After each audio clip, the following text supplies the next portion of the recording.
ఎవరన్నా వాళ్ళు ఎవరన్నా దొంగ సర్టిఫికేట్ సపోర్టింగ్ డాక్యుమెంట్స్ పెడితే కనుక సార్ అసలు ఒకసారి దీంట్లోకి వెళ్ళే ముందర వీసా రూల్స్, ఎన్ని రకాల వీసాలు మనకు అప్లికబుల్, గ్రీన్ కార్డు H1B, అక్కడి నుంచి గ్రీన్ కార్డు, ఇప్పుడున్న పరిస్థితుల్లో గ్రీన్ కార్డు తెచ్చుకోవడం ఎలా, ఇది ఎలాబొరేట్ చేస్తే ఈ ప్రోగ్రామ్ చూసే స్టూడెంట్స్ కానీ వాళ్ళ పేరెంట్స్ కానీ ఉపయుక్తంగా ఉంటుందని. కరెక్ట్.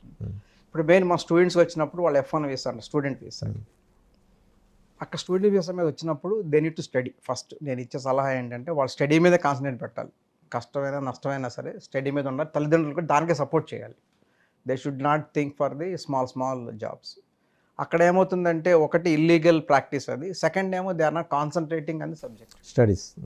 వాళ్ళకి స్కిల్ సెట్ డెవలప్ అవ్వట్లేదు. ఇప్పుడు చాలామంది గ్రూప్స్ ఎలా ఉంటుందంటే ఏదో ఒకటి చేసేసి ఏదో ఉద్యోగం చేసేసి అక్కడ చిన్న బిజినెస్ పెట్టుకుందాము, లేదా బిజినెస్ పార్ట్నర్షిప్ అవుదాము, అలాంటి కూడా ఆలోచన చాలామందికి ఉంటాం మన వాళ్ళకి, ఎంటర్ప్రెన్యూర్ ఆలోచన వాళ్ళకి. కాకపోతే అక్కడ మనకు గవర్నమెంట్ ప్రకారం మనం మళ్ళీ ఎంఎస్కి వస్తున్నాం కాబట్టి they should be study and try to acquire some one skill set. ఇప్పుడు ఏఎంఎల్ అంటున్నారు, data science, data engineer, anything one skill సెట్లో మాస్టర్ అవ్వాలి. They should be in masterize like a research student లాగా అయిపోవాలి వాళ్ళు. Then they will get the chance within the university or outside university chance జరుగుతున్నారు.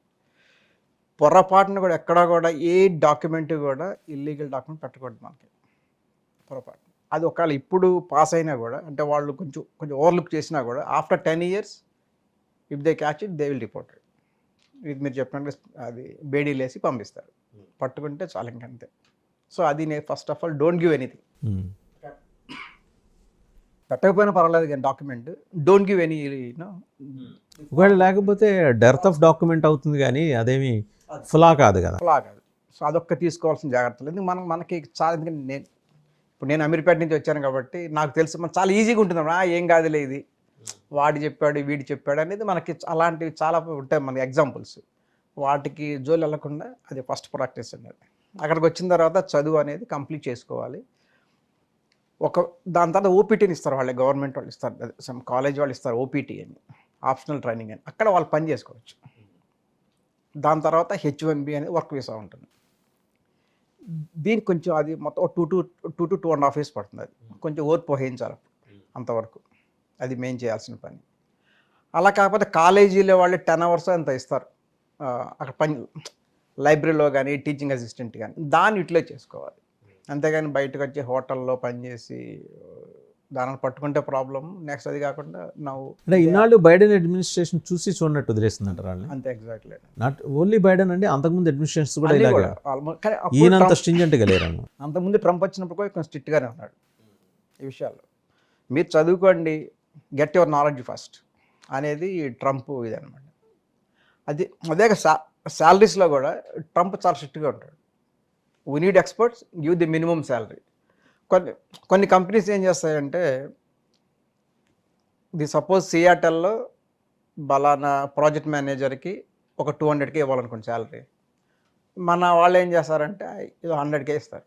ఇప్పుడు Trump ఒప్పుకోవట్లేదు. ఈ జాబ్కి మీరు 200K ఇవ్వాల్సిందే. So that is very good for employees and our students. ట్రంప్లో ఉన్న ఈ మానవీయ కోణం గురించి ఎవరు ఎందుకు మాట్లాడలేదు సార్? అంటే ఎప్పుడు కూడా హంగామా చేసేది కొంచెం ప్యానిక్దే. Is known for several wrong reasons. ప్యానిక్కే ఎక్కువ మనకి ఉంటుంది కదా, ఎక్కువ అది వస్తుంది, అందుకోసం అది. సో ఇంకా ఎన్ని రకాల వీసాలు ఉన్నాయి సార్? F1 అయిపోయింది. తర్వాత ఇప్పుడు మన వర్క్లోకి వచ్చేటప్పటికి మనం పాపులర్గా వాడేది 3 visa: EB1, EB2, EB3. EB అంటే ఎంప్లాయ్మెంట్ బేస్డ్ అన్నమాట. గ్రాడ్యుయేషన్ అయిపోయి ఒక 5 ఏళ్ళ ఎక్స్పీరియన్స్ ఉంటే EB3కి ఎలిజిబుల్ అప్లై చేయడానికి. దాంట్లో ఫస్ట్ లేబర్ అని ఒకటి అప్లై చేసి ఒక స్టెప్, అదొక 2 years పడుతుంది. దాని తర్వాత 140 అని ఉంటుంది, అది ప్రీమియం అప్లై చేసుకుంటే ఒక 2 weeksలో వస్తుంది, ఇంకంతే. దాని తర్వాత గ్రీన్ కార్డ్ నెక్స్ట్ స్టెప్కి వెళ్ళడానికి EB2, EB1 తొందరగానే క్లియర్ అవుతుంది అని చెప్తున్నాను. ఇప్పుడు EB3కి ఇప్పుడు లెక్క ప్రకారం ఒక 60-70 ఏళ్ళు పడుతుంది EB3లో కనుక గ్రీన్ కార్డ్ రావాలంటే. 60 to 70 years. 70 years ఇది ఫాస్ట్గా చేస్తే కనుక, ఫాస్ట్గా వెళ్తే ఫాస్ట్ ట్రాక్ చాలా వేగంగా చేస్తే. కాకపోతే 140 అనే స్టేజ్ అయిపోతే కనుక we can stay there 3 years extend చేసుకుంటూ ఉండొచ్చు గ్రీన్ కార్డ్ వచ్చే వరకు. లేదంటే కనుక మనం అంటే ఒకటి క్లియరా సార్, ఇప్పుడున్న పరిస్థితి అసలు గ్రీన్ కార్డ్ రాదు. గ్రీన్ కార్డ్ వచ్చే మార్గం ఉంది. మీరు కేటగిరీగా చెప్తాను, కేటగిరీ ఫేజ్ చెప్తున్నాను. ఈ కేటగిరీ పరిస్థితి అదండి. నెక్స్ట్ లెవెల్ EB2, మాస్టర్స్ ఉండి కొంత ఎక్స్పీరియన్స్ ఉంటే EB2కి వెళ్ళచ్చు. అది కూడా ఇది ఒక 70 ఏళ్ళు పడితే అదొక 60 ఏళ్ళు పడుతుంది, ఒక 10 ఏళ్ళు ముందు వస్తుంది దీనికంటే ఇప్పుడున్న లెక్క ప్రకారం. మామూలుగా మన ఫస్ట్ H1B అనగానే అది 6 ఇయర్స్ అండి, 3 + 3 6 ఇయర్స్ ఉంటుంది. ఒక 140 కంప్లీట్ అయిపోతే గ్రీన్ కార్డ్ ప్రాసెస్లో you can stay until you get the green card. కదండి ప్రతి 3 ఇయర్స్కి మళ్ళీ మనము వాడికి పంపించాలి ఎక్స్టెన్షన్కి, డిపార్ట్మెంట్కి. వాళ్ళ scrutiny same scrutiny first green card అయినా సరే. గ్రీన్ కార్డ్ ప్రాసెస్ ఒకటి. నేను చెప్పేది ఏంటి, ఎంప్లాయ్మెంట్ మన H1B ఎక్స్టెండ్ చేసుకుంటూ ఉండాలి, వర్క్ వేస్ ఎక్స్టెండ్ చేసుకుంటూ ఉండాలి ప్రతిసారి. ఎవ్రీ 3 ఇయర్స్ అప్లై చేసినప్పుడల్లా ఫస్ట్ టైం ఎలా స్క్రూటినీ ఉంటుందో ప్రతిసారి అదే స్క్రూటినీ ఉంటుంది, సేమ్ స్క్రూటినీ ప్రతిసారి. అదొక మనకి ఎప్పుడు ఏం చేస్తారో తెలియదు. ఎందుకంటే మన అక్కడ దెర్ ఇస్ నో కంటెస్ట్ కదా, వాడు నో అంటే నో అంతే. ఇంకా there is no any question of అక్కడ బార్గెనింగ్ కానీ ఫైటింగ్ కానీ ఏమి ఉండదు. ఇంకా వెళ్ళి మన న్యూస్లోకి వెళ్ళి చెప్పడం ఇలా ఉంటాయి కదా కొన్ని, అలాంటివే ఉండవు అక్కడ. నో అంటే నో అంతే, దట్స్ ఇట్. సో అయినా డాక్యుమెంటేషన్ ప్రతిసారి జాగ్రత్తగా ఉంటుంది, అదో హెడేక్. అది EB1 అంటే అది ఎంప్లాయ్మెంట్ బేస్ ఫస్ట్ కేటగిరీ, అది ఫాస్టెస్ట్ అనమాట చెప్పింది. దాంట్లో మళ్ళీ 3 ఉంటాయి ABC అని. EB1లో 3 ఉంటాయి ABC అని. ABC అంటే ఏంటంటే అది ఇంటర్నేషనల్ మేనేజర్స్. ఇప్పుడు ఇక్కడి నుంచి మనం వెళ్ళే డిపార్ట్మెంట్స్ ఉంటాయి కదా, మన టెక్ మహేంద్ర, విప్రో, TCS, ఇక్కడి నుంచి ఒక మేనేజ్మెంట్ కేటగిరీలో ఉండి ఇక్కడ ఒక 1 ఇయర్ జాబ్ చేసి ఉండాలి, దాన్ని అటు వెళ్ళాలి. అక్కడ వీసా L1A అంటారు. L1A, L1B అని 2 ఉంటాయి. L వీసాలు అదేది మేనేజ్మెంట్ కేటగిరీ. L1Aలో కనుక ఉండి అక్కడికి వస్తే మళ్ళీ ఇవన్నీ కంపెనీ సపోర్ట్ చేయాలి. ఇప్పుడు నేను చెప్పినవన్నీ కూడా అప్లై చేయడం గ్రీన్ కార్డు కంపెనీ సపోర్ట్ చేయాలి, మొత్తం full documentation. Other way around sponsor చేయాలి అదంతా. అది వెళ్ళినప్పుడు అక్కడ ఇప్పుడు లెక్క ప్రకారం ఒక 2 ఇయర్స్లో వచ్చేస్తుంది వీసా. L1A మీద వచ్చి అక్కడ కంపెనీ స్పాన్సర్ చేస్తే ఒక 2 ఇయర్స్ లోపు ఇప్పుడు గ్రీన్ కార్డ్ వచ్చేస్తుంది లెక్క ప్రకారం. అంటే సిస్టమేటిక్గా వెళ్తే 2-3 ఇయర్స్లో మనం EB1C. అది EB1B అంటే అది ప్రొఫెసర్స్కి అండి. ఇక్కడ నుంచి ప్రొఫెసర్గా అక్కడికి వెళ్ళి కొంతకాలం జాబ్ చేస్తే అక్కడ యూనివర్సిటీ వాళ్ళు అప్లై స్పాన్సర్ చేయాలి, అది కూడా 2 ఇయర్స్లో వస్తుంది. EB1A అంటే అది ఎక్స్ట్రార్డినరీ ఎబిలిటీ అనమాట. సైంటిస్టులు కానీ, నోబెల్ ప్రైజ్ విన్నర్స్, ఇలా టాప్ లెవెల్ పీపుల్. అది దానికి purely that is up to the discussion of the white house అండి. ఏదండి ఇప్పుడు మీరు చెప్పిన ఇంటలెక్చువల్ కేటగిరీ అంటే మనం అప్లై చేసుకోవాలి కదా, మనం అప్లై చేస్తాం. ఇప్పుడు నోబెల్ లారెట్స్ ఉన్నారు, ఇప్పుడు మీకు నోబెల్ బహుమతి మీ దగ్గర రెడీగా ఉంది, మీరు అప్లై చేసుకోవచ్చు మీ ఓన్. దానికి చెప్తున్నది EB1Aకి స్పాన్సర్ అవసరం లేదు, ఓన్లీ సెల్ఫ్ స్పాన్సర్, ఓన్గా అప్లై చేసుకోవచ్చు. EB1A ఏది మన PhD ఉండి మంచి రీసెర్చ్ ఉందనుకోండి వచ్చేస్తుంది. నాకు అలాగే వచ్చింది. నాకు 9 monthsలో వచ్చింది గ్రీన్ కార్డు.